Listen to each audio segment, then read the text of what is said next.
kanumaan jalqabnaan afaanuma keenyaan katabnee dubbifna. Fayyaan faayaa, fayyaan faayaa, fayyaan faayaa, fayyaan faayaa, fayyaan faayaa. Akkam jirtan hordoftoota Fayyaaneffiidhaan nagaa keessanii Dr. Caalaa Diidhaan jedhama. Egaa yaadaa fi deeggarsa nu gochaa jirtaniif guddaa isin galatoomfanna. Ammas akkuma kanaan duraa yaadaa fi deeggarsa keessan nu gochuun dagatinaa isiniin jenna. Peejii keenya Fayyaaneffiidhaan Feesbuukii like share gochuu hiriyoota keessan biraa akka ga'uun dagatinaa. Akkasumas chaanaalii keenya yuutuubii share subscribe gochuun dagatinaa. Yaada keessaniif gaafii keessan gara fuulduraatti nu dhiyeessaa.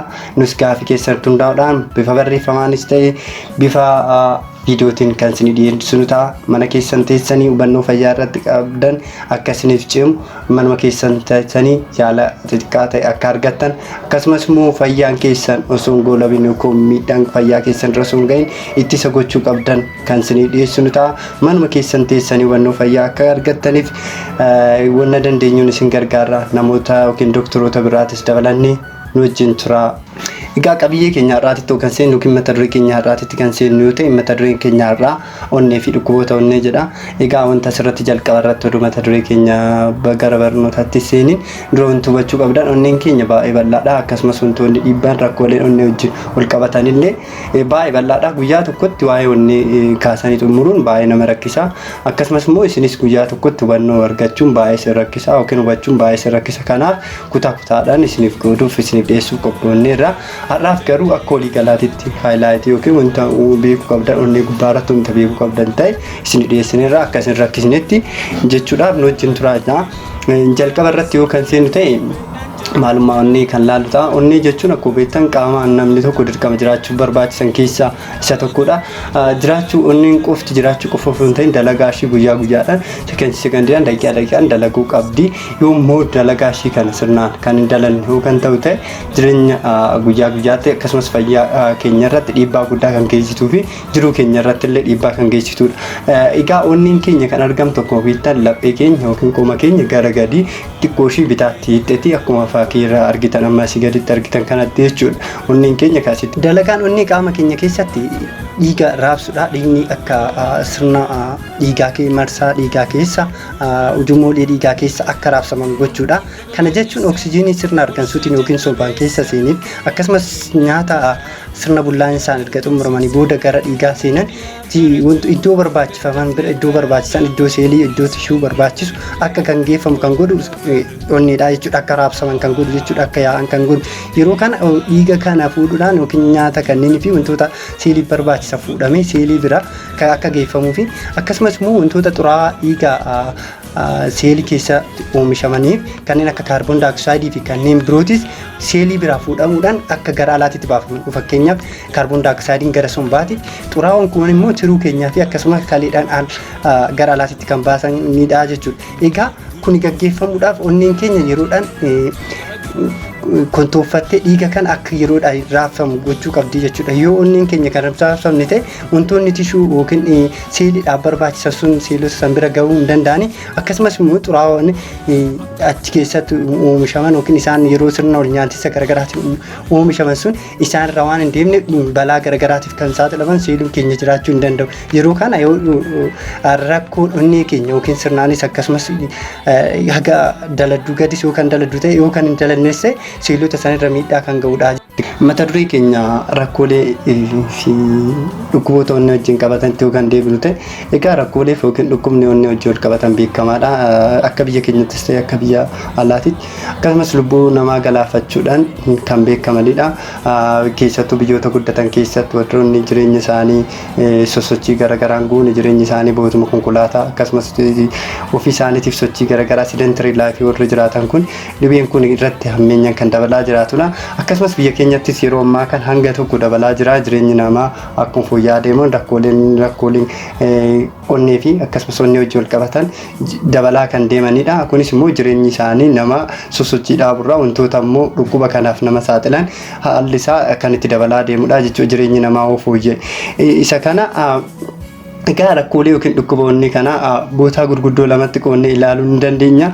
Innis tokkoffaan uumamaan namni rakkoolee inni qabatee uumamuu ni danda'a yookiin congenital heart disease kan jedhamu namni tokko jalqaba erga akkuma dhalateen uumamaan rakkoo uummatee kan uumamudha jechuudha. Yeroo baay'ee rakkoolee inni uumamaan uumamu kun umurii jalqaba irratti daa'imman irratti fi rakkoolee fayyaa irratti akkasumas lubbuu galaafachuu kan danda'udha. Darbees rakkooleen kunniin yoo xixiqqaa ta'e akka uumamaan kun xixiqqaa ta'e hanga ga'eessatitti irratti mul'achuu baachuu danda'a. Yeroo umurii ga'eessaa ga'e irratti mallattoon sun rakkoonni balaan biraa hoo kan jiraatu ta'e dhukkubbiin yookiin rakkooleen sun kan irratti jiraachuu isaa sun yeroo sanattis irratti mul'achuu danda'u. Haa ta'utu malee yeroo baay'ee umurii daa'ummaatitti kan mul'atan jechuudha rakkooleen onni uumamaan yookiin dhukkubni onni uumamaan jiran yeroo baay'ee umurii daa'ummaatitti jechuudha. Inni bira acquired heart disease kan jedhamanidha. Inni kun guyyaa keessa yookiin namni erga onni isaa fayyaa ta'e erga dhalateen booda yeroo keessa rakkoo onneetiif kan saaxilamudha. Yeroo baay'ee kun akkuma umriin namaa deemu wantoonni balaa yookiin dhiibbaa nama saaxilan dhibee onneetiif nama saaxilan akkuma dabalaa deemanii yeroo keessa dhukkuba kana kan argatanidha. Akka waliigalaatti rakkoolee kana wantoonni nama saaxilan maal akka ta'e ilaalume rakkoolee kana yookiin dhibee onnee kanaaf wantoonni nama saaxilan baay'eedha. Isaan keessaa muraasa yoo kan ilaallu ta'e sababoota nu saaxilan yookiin risk factor kan jedhaman tokkoffaa irratti seenaa maatii namni keessa maatii keessa abbaa haati yookiin firri dhiigaa keessa rakkoo onnee kan qabu ta'e hanga tokko carraan onnee dhukkuba onnee qabaachuu dandeenya. Kana jechuun namni hundumtuu hin qaba jechuu miti hanga tokko jiraachuu danda'a. Inni biraa namni umriin akkuma dabalaa deemuun carraan dhukkuba onneetiin qabamuu deemu dabaluu danda'a jechuudha. Kun akkuma umriin keenya dabalaa deemudha. Inni sadaffaan dhukkuba qoonqoo yeroo baay'ee irra deddeebi'ee keessattuu umrii daa'immanii irratti warra jiran yeroo qoonqoon irra deddeebi'ee sirnaan kan hin yaalamne ta'e rakkoo onneetiif dhukkuba onneetiif nama saaxiluu danda'a. Inni shanaffaan qulqullina ilkaan keenya sirnaan kan hin qulqulleeffanne akkasumas daa'immanis ta'e wantoonni namni hundumtuu ilkaan keenya qulqullinaan kan hin qabanne yoo ta'e infeekshiniin achi qubate carraan gara onnee keenyattis deemee dhukkuba biraa geessuu keessattuu dhukkubni onnee keenyaa kan taraan dura jiraatu ta'e akka infekshinii sun achi deemetti infekshinii biraatis geessisuu danda'a.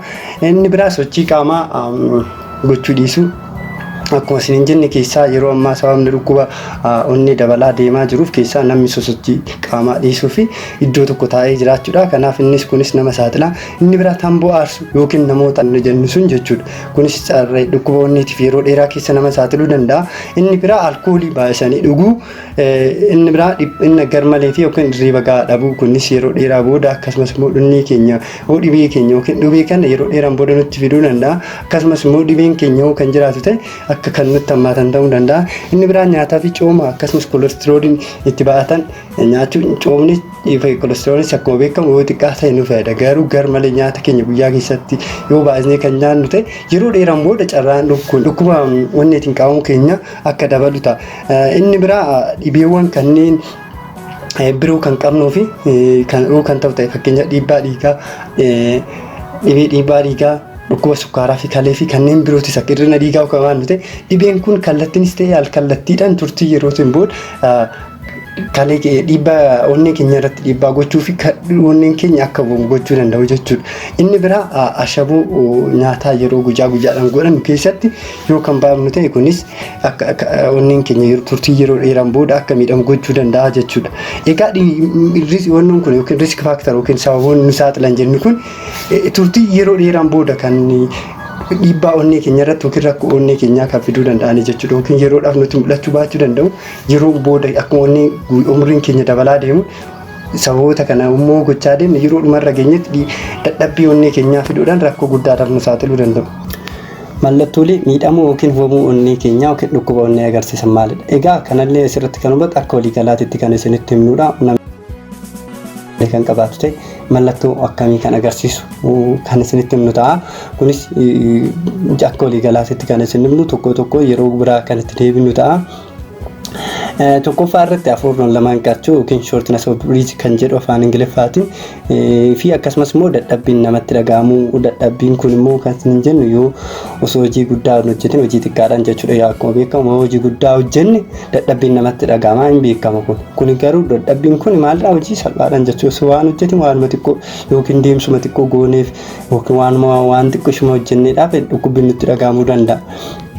Inni lammaffaa irratti yeroo ciisan yookiin yeroo rafan lama hanqachuu boraatii malee yookiin boraatii tokko nu rafnu afurruun hanqachuu fi yoo boraatii yookiin boraatii baay'isnee kan godhannuu fi teen yookiin yoo kan dhaabbannu ta'e dhukkubni kun dhiisuu afurruun hanqachuun kun dhiisuu yookiin ortopiiniyaa kan jedhamu.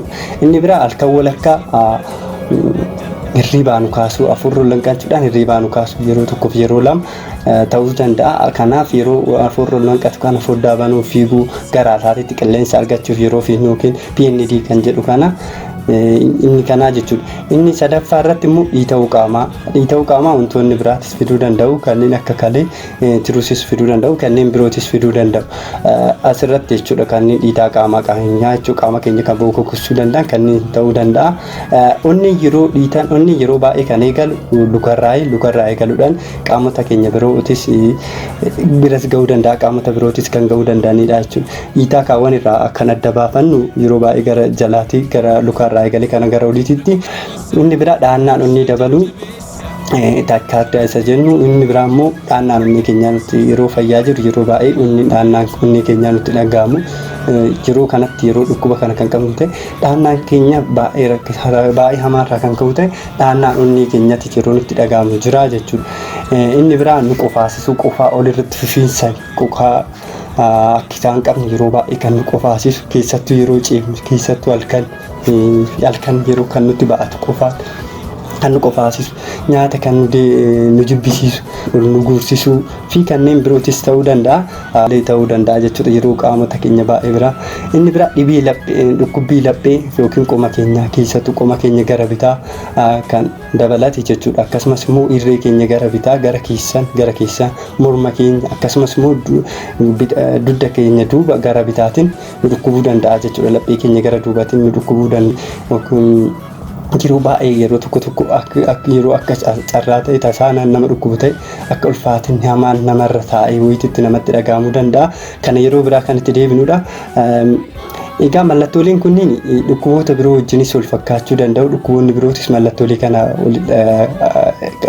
akkanaa kana agarsiisuu danda'u jechuudha. Garuu yeroo baay'ee mallattooleen kun wal faanaa yoo kan mul'atan ta'e dhukkuboonni agarsiisuu danda'a. Kanaaf mana yaalaa deemanii adda baafachuun barbaachisaadha. Qabiyyee keenya isa murteessaa fi isa barbaachisaa irra geenyee jirra.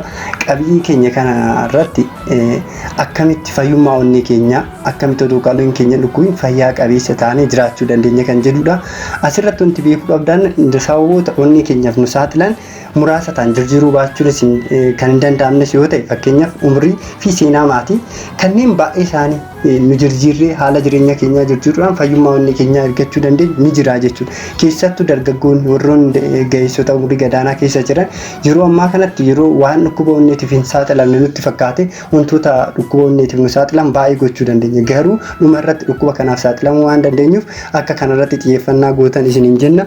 Jalqaba irratti wantoota nu goonee dhukkuba onnee kanarraa hir'isuu dandeenyu wantoota nu saaxilan kanarraa akka dhukkubni kun yeroo gara fuulduraatti nu qabne gochuu dandeenya. Tokkoffaa dhukkuba qoonqoo irra deddeebi'ee kan dhukkubu yoo ta'e mana yaalaa dhaqanii yaalamu.